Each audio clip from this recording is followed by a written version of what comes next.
ബ്രസീലിലെ കാലാവസ്ഥാ മാറ്റത്തെ തുടർന്നുണ്ടായ ഒരു ദുരന്തത്തെക്കുറിച്ചാണ്. കനത്ത മഴയെ തുടർന്നുണ്ടായ വെള്ളപ്പൊക്കത്തിലും മണ്ണിടിച്ചിലും 56 പേർ മരിച്ചു. 70-ലേറെ പേരെ കാണാതായെന്ന് വിവരമുണ്ട്. വീടുകളും പാലങ്ങളും റോഡുകളും ഉൾപ്പെടെയുള്ളവയിൽ നിരവധി നാശനഷ്ടങ്ങൾ ഉണ്ടായിട്ടുണ്ട്. ജലവൈദ്യുതി പ്ലാന്റിന് സമീപം അണക്കെട്ട് ഭാഗികമായി തകർന്നു. പോർട്ടോ അലഗ്രെ വിമാനത്താവളത്തിൽ നിന്നുള്ള സർവീസുകളും റദ്ദാക്കിയിട്ടുണ്ട്. വിവരങ്ങളുമായി വിഷ്ണു ആനാട് ചേർന്നു. വിഷ്ണു, ലഭിക്കുന്ന റിപ്പോർട്ടുകൾ അനുസരിച്ച് 150 വർഷത്തിന് ശേഷമുണ്ടായ ഏറ്റവും വലിയ പ്രളയം. നിരവധി സ്ഥലങ്ങൾക്ക് കേടുപാടുണ്ടായി, താറുമാറായി. ഒപ്പം തന്നെ നിരവധി പേരെ കാണാതായി, മരണങ്ങൾ സംഭവിച്ചിട്ടുണ്ട്. ബ്രസീലിലെ സാഹചര്യം അത് എങ്ങനെയാണ് വിഷ്ണു, ലഭിക്കുന്ന വിവരങ്ങൾ? ലക്ഷ്മി സൂചിപ്പിച്ചതുപോലെ തന്നെ ഒരുപക്ഷെ ഈ ഒരു നൂറ്റാണ്ടിലെ ഏറ്റവും വലിയ ദുരന്തമാണ് ഇപ്പോൾ ബ്രസീൽ ജനത നേരിടുന്നത്. നമുക്ക് ആ ദൃശ്യങ്ങളിൽ കാണുന്നത് പോലെ തന്നെ ആരെയും നടുക്കുന്ന കാഴ്ചകളാണ്. നിന്ന സ്ഥലം പോലും ഒഴുകിപ്പോകുന്ന ഒരു അവസ്ഥയിലേക്ക് വിഷയം മാറുന്നുണ്ട്. വളരെ ശക്തമായ വെള്ളപ്പൊക്കവും മണ്ണിടിച്ചിലും ഉണ്ടാകുന്ന ഒരു സാഹചര്യമുണ്ട്. നിലവിൽ 56 മരണമാണ് ഇതുവരെ സ്ഥിരീകരിക്കപ്പെട്ടത്. ഇനിയും മരണസംഖ്യ കൂടാനുള്ളൊരു സാധ്യത കൂടി നിൽക്കുന്നുണ്ട്. അതോടൊപ്പം തന്നെ നിരവധി ആളുകളെ, ഒരുപക്ഷെ 100-ലധികം ആളുകളെ കാണാതായി. അവർക്കായുള്ള തെരച്ചിലും രക്ഷാപ്രവർത്തനങ്ങളും ഒക്കെയും പുരോഗമിക്കുന്ന ഒരു സാഹചര്യമാണുള്ളത്. ഒപ്പം തന്നെ നേരത്തെ പറഞ്ഞതുപോലെ വീടുകളും പാലങ്ങളും റോഡുകളും ഒക്കെ തന്നെയും ഒലിച്ചു പോകുന്ന ഒരു സാഹചര്യമാണ് ഉള്ളത്. നിലവിൽ ആ ദൃശ്യങ്ങളിൽ കാണുന്നത് പോലെ തന്നെ പലയിടങ്ങളിലും വെള്ളം കയറി. ഇനിയും ഈ ഒരു ജലനിരപ്പ് ഉയരാനുള്ളൊരു സാഹചര്യമുണ്ട്. നമുക്കറിയാം, കഴിഞ്ഞ ദിവസങ്ങളിലൊക്കെ തന്നെയും ശക്തമായൊരു മഴയാണ് ഈ ഒരു പ്രദേശത്ത് അലയടിച്ചത്. ഈ മഴ വീണ്ടും തുടരുന്നൊരു സാഹചര്യമാണുള്ളത്. അത് രക്ഷാപ്രവർത്തനത്തെയും നിലവിൽ ബാധിക്കുന്നുണ്ട്. നിലവിൽ ജലനിരപ്പ് ഉയരുന്നൊരു സാധ്യതയുണ്ട്. ഒപ്പം തന്നെ ഇത്തരം കാര്യങ്ങൾ രക്ഷാപ്രവർത്തനത്തെ കാര്യമായി തന്നെ ബാധിക്കുന്നുണ്ട്. എന്നിരുന്നാൽ കൂടിയും കൃത്യമായ രീതിയിൽ ഇപ്പോൾ രക്ഷാപ്രവർത്തനം വിവിധ ഇടങ്ങളിൽ നടക്കുന്നുണ്ട്. എന്നിരുന്നാൽ കൂടിയും ഈ റോഡുകൾ നശിച്ചു പോയതും ഉള്ള കാര്യങ്ങൾ രക്ഷാപ്രവർത്തനത്തെ ബാധിക്കുകയാണ്. ഒപ്പം തന്നെ നിലവിൽ പല മേഖലകളിലും അടിയന്തരാവസ്ഥ പ്രഖ്യാപിച്ചിട്ടുണ്ട്. ഏത് മാർഗത്തിൽ കൂടിയായാലും രക്ഷാപ്രവർത്തനം കാര്യമായി പുരോഗമിക്കുക, അടിയന്തരമായി കുടുങ്ങി കിടക്കുന്നവരൊക്കെ രക്ഷിക്കുക എന്നുള്ള ആദ്യഘട്ടമാണ് ഇപ്പോൾ പുരോഗമിക്കുന്നത്. ഒപ്പം തന്നെ നേരത്തെ സൂചിപ്പിച്ചതുപോലെ തന്നെ പലയിടങ്ങളിലും അടിയന്തരാവസ്ഥ പ്രഖ്യാപിച്ചിട്ടുണ്ട്. ഇനിയും മരണസംഖ്യ ഉയരുമെന്നുള്ളൊരു കാര്യം കൂടി എടുത്തു പറയേണ്ടതാണ്. ഒപ്പം തന്നെ നമുക്കറിയാം, ബ്രസീലിലെ ഒരു പ്രധാനപ്പെട്ട നദിയാണ് ഗൈബ നദി. ഗൈബ നദിയുടെ ജലനിരപ്പും ഉയരാനുള്ളൊരു സാഹചര്യമുണ്ട്. ഇതും വളരെയധികം ആശങ്ക ഉയർത്തുന്നൊരു കാര്യം തന്നെയാണ്. കഴിഞ്ഞ ദിവസങ്ങളൊക്കെ തന്നെയും ശക്തമായ മഴയാണ് ഇവിടെ പെയ്തത്. അത് ഈ നദികളിലെ ജലനിരപ്പ് ഉയരുന്നതും അണക്കെട്ടിൻ്റെ സുരക്ഷയും അത് ബാധിക്കുന്നുണ്ട്. ഒപ്പം തന്നെയാണ് നേരത്തെ സൂചിപ്പിച്ചതുപോലെ തന്നെ മഴയ്ക്ക് പിന്നാലെ ഈ മണ്ണിടിച്ചിൽ പോലുള്ള ദുരന്തവും ഉണ്ടാകുന്നത് ഈ ഒരു അപകടത്തിന് ആക്കം കൂട്ടുന്നുണ്ട്. ഈ പെരുമഴ മൂലം ജലാശയങ്ങൾ നിറഞ്ഞു കവിയുന്നതുകൊണ്ടുണ്ടാകുന്ന വെള്ളപ്പൊക്കം അത് നമ്മൾ കേരളത്തിലും കഴിഞ്ഞ കുറച്ചു കാലങ്ങളായി നമ്മളത് അഭിമുഖീകരിക്കുകയാണ്. അതുകൂടാതെ തന്നെയാണ് ഈ ജലവൈദ്യുത പ്ലാന്റിന് സമീപത്തുണ്ടായിരുന്ന ചെറിയൊരു അണക്കെട്ടാണെങ്കിൽ കൂടിയും അത് ഭാഗികമായി തകർന്നതിനെ തുടർന്നുണ്ടായി വെള്ളത്തിൻ്റെ ഒരു കുത്തിയൊഴുക്ക്. അതുകൂടി ഈ ഒരു പ്രശ്നം രൂക്ഷമാക്കിയിട്ടുണ്ട് എന്ന് മനസ്സിലാക്കണം. പക്ഷേ ഹെലികോപ്റ്റർ ഉപയോഗിച്ചുള്ള നിരീക്ഷണമൊക്കെ ഉണ്ടല്ലോ, കാണാതായവർക്ക് വേണ്ടിയിട്ടുള്ള ചില ദൃശ്യങ്ങൾ നമുക്ക് മനസ്സിലാകും. വെള്ളം കുത്തിയൊലിച്ചു പോവുകയാണ്. അങ്ങനെ അതിരൂക്ഷമായി വെള്ളപ്പൊക്കം ഉണ്ടായിട്ടുള്ള സ്ഥലങ്ങളിൽ അതും പ്രായോഗികമല്ല എന്നൊരു വിലയിരുത്തൽ കൂടി അധികൃതർ നൽകുന്നുണ്ട്. ഹെലികോപ്റ്റർ ഉപയോഗിച്ചുള്ള നിരീക്ഷണം പോലും അതത്ര സാധ്യമാകുന്നില്ല എന്നുള്ളത്.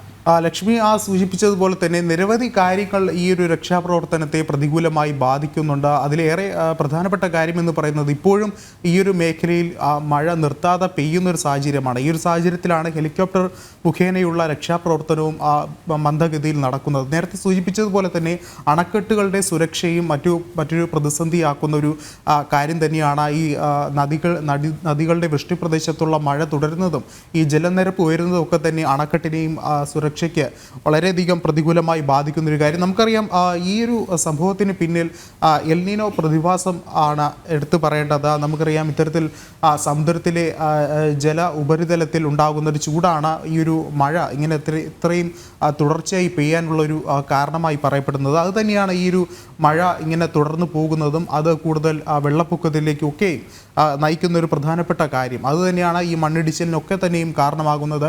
അത് വളരെ ഒരു ദുരന്തമായി ഇപ്പോൾ മാറുന്നൊരു സാഹചര്യമാണ് ബ്രസീലിലുള്ളത്. നേരത്തെ സൂചിപ്പിച്ചതുപോലെ തന്നെ ഈ ഒരു നൂറ്റാണ്ടിലെ ഏറ്റവും വലിയൊരു ദുരന്തമായി വേണം ഇതിനെ വിലയിരുത്താൻ എന്നാണ് പറയുന്നത്. പ്രത്യേകിച്ചും നേരത്തെയും ഇത്തരത്തിലുള്ള സംഭവങ്ങൾ ഉണ്ടായ പോലും ഇത്രയും ഗുരുതരമായൊരു സ്ഥിതിഗതികളിലേക്ക് ആ വിഷയം വഴിമാറുന്നില്ല. ഇപ്പോൾ 56-ലധികം ആളുകൾ മരിച്ചു എന്ന് പറയുമ്പോൾ തന്നെ ഈ ഒരു വിഷയത്തിൻ്റെ ഒരു ആഘാതം വളരെയധികം വലുതാണ്. ദൃശ്യങ്ങളിൽ കാണുന്നത് പോലെ തന്നെ ഒരു 2 ആൾ പൊക്കത്തിലേറെ വെള്ളം ഉയർന്നിട്ടുണ്ട്. പല മേഖലകളിലും നിരവധി ആളുകൾ കുടുങ്ങിക്കിടക്കുകയാണ്. ഇപ്പോഴും അവരെ രക്ഷപ്പെടുത്തുന്നതിനുള്ള ശ്രമങ്ങളും പുരോഗമിക്കുകയാണ്. ലക്ഷ്മി, വിഷ്ണു, അതാണ് കാരണം 5 ലക്ഷത്തിലേറെ ആളുകൾക്ക് ശുദ്ധജലവും വൈദ്യുതി ലഭിക്കാത്തൊരവസ്ഥ എന്ന് പറയുമ്പോഴും ഭയാനകമാണ്.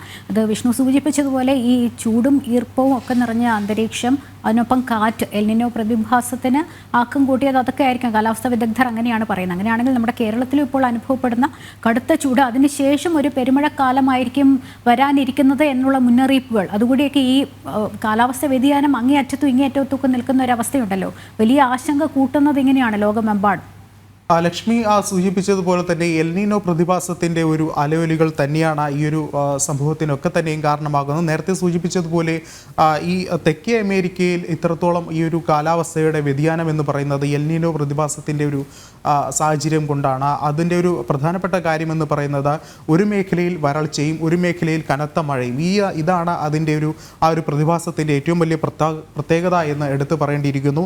ഇത്തരത്തിൽ ഈ പസഫിക് മേഖലയിലെ കടലിലെ ഉപരിതലത്തിലുള്ളൊരു ചൂടാണ് ഇപ്പോൾ ഈ കനത്ത മഴയ്ക്ക് ഇവിടെ കാരണമാക്കിയിരിക്കുന്നത്. അതേസമയം മറ്റു ചില സ്ഥലങ്ങളിൽ, ഈ കേരളം ഉൾപ്പെടെയുള്ള മറ്റ് സ്ഥലങ്ങളിൽ അല്ലെങ്കിൽ മറ്റു ഭൂഖണ്ഡങ്ങളിലെ രാജ്യങ്ങളിലൊക്കെ തന്നെയും വളരെയധികം വരൾച്ച ഉണ്ടാകുന്ന ഒരു സാഹചര്യം കൂടിയുണ്ട്. അത്തരത്തിൽ ഒരു കാലാവസ്ഥ വ്യതിയാനം തന്നെയാണ് ഇപ്പോൾ ഇവിടെ നടക്കുന്നത്. അത് തന്നെയാണ് വളരെയധികം ആശങ്ക ഉണ്ടാക്കുന്ന ഒരു കാര്യം. ഈ ഒരു പ്രതിഭാസം എത്രത്തോളം നീണ്ടു നിൽക്കുമെന്നോ അല്ലെങ്കിൽ മഴ ഉണ്ടാകുന്നത് എത്രത്തോളം മഴ നീണ്ടു നിൽക്കുമോ എന്നുള്ളൊരു കാര്യമൊന്നും നമുക്ക് പ്രവചിക്കാൻ സാധ്യമല്ല. ഒപ്പം തന്നെ വരൾച്ചയുള്ള മേഖലകളിൽ എത്രത്തോളം ആ ഒരു വരൾച്ച തുടരുമെന്നുള്ളൊരു കാര്യത്തിലും വളരെയധികം ആശങ്കയുണ്ട്. എന്നിരുന്നാൽ കൂടിയും ഈ ഒരു ഘട്ടത്തിൽ എടുത്തു പറയേണ്ടത് മുന്നറിയിപ്പുകൾ സ്വീകരിക്കുക എന്നുള്ളൊരു കാര്യം തന്നെയാണ്. ഇത്തരത്തിൽ വരൾച്ചയുള്ള മേഖലകളിൽ അതിന് വേണ്ടുന്നുള്ള മുന്നറിയിപ്പുകൾ അല്ലെങ്കിൽ ജാഗ്രതകൾ പാലിക്കുക. ഒപ്പം തന്നെ ഇത്തരത്തിൽ മഴ തുടരുന്ന സാഹചര്യത്തിൽ അതിന് വേണ്ടുന്നുള്ള മുന്നൊരുക്കങ്ങളും കാര്യങ്ങളും നടത്തുക എന്നുള്ളൊരു കാര്യം മാത്രമേ ഇപ്പോൾ പല മേഖലകളിലുള്ള സർക്കാരുകളുടെയൊക്കെ മുന്നിലുള്ളൂ. എന്നിരുന്നാൽ കൂടിയും ഇപ്പോൾ ഈ അപ്രതീക്ഷിതമായി ഉണ്ടാകുന്ന ഈ ഒരു